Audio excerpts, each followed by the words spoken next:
Two of the most common issues that players come to me with are over the top and hitting that shank, okay? So in this video, we're gonna talk about one main thing that I see that can cause both of those to happen. So let's get into that right now.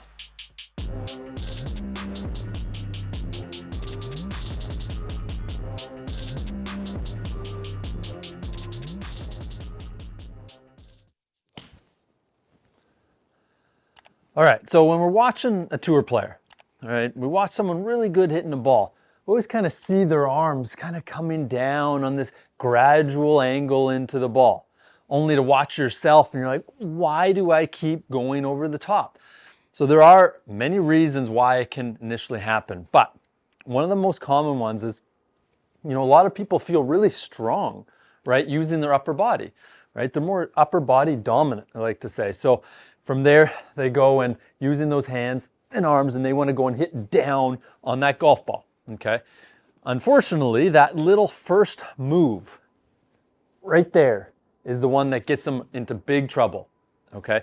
So we need to understand that the golf swing and the arms need to be working more down the side of the body, okay? As we start to, you might be thinking, okay, well, how am I going to hit the ball if I just go and swing down the side of my body? Well, again, the body's rotational. I need my body to be rotating as I'm doing that action of bringing my hands down the side of my body, right?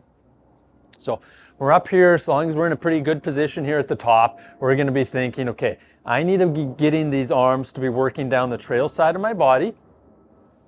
While I'm doing that, though, one thing that people kind of misinterpret a little bit is they go and start snatching the club down like this, pulling it down super hard, and then only to see the shaft going whipping over the top.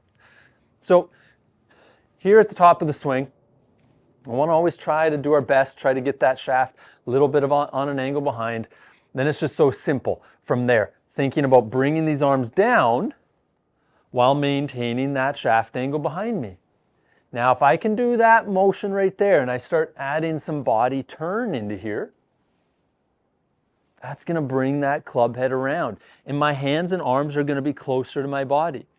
It's not until we start going like this and now that club is, the arms and the club are both too far away from me. It's like, well, now my only chance here is to try to pull it this way so that I don't shank it. And then if I don't shank it and I actually manage to hit the face, the club's pulling across my body.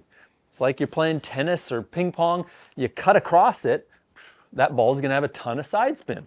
It's a cool shot in those sports, but in those games, but this is not the sport that we wanna be cutting across it unless we got a tree in front of us, and obviously we're trying to work it around that. So, good setup, up to the top, okay? As I mentioned, trying to get that shaft a bit on an angle. From there, how can we bring these arms down while maintaining the shaft back? For me, my trail wrist stays in this extended position, pulling my knuckles back towards my top of my forearm here on the way down. That's one thing that really helps me get the sensation of keeping the club head back behind me as I'm bringing my arms down.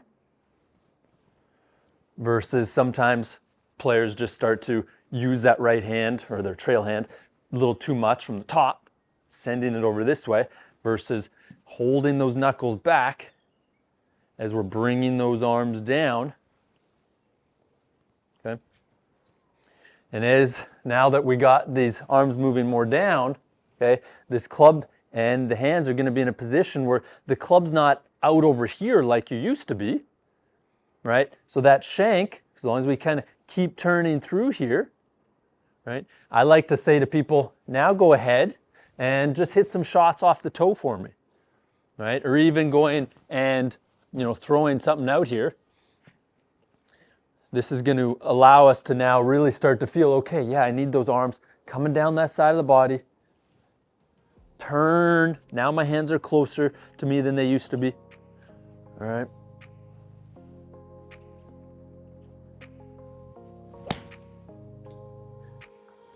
Okay, so really work hard on getting rid of that first motion. I know it's tough because that's your power move, that's your power source a lot of times, We just got to replace it and learn that we'll actually be able to hit the ball further if we start to learn and get more comfortable with this sensation and then turn it in, get some body rotation happening here, and that'll bring it into a nice impact position, okay?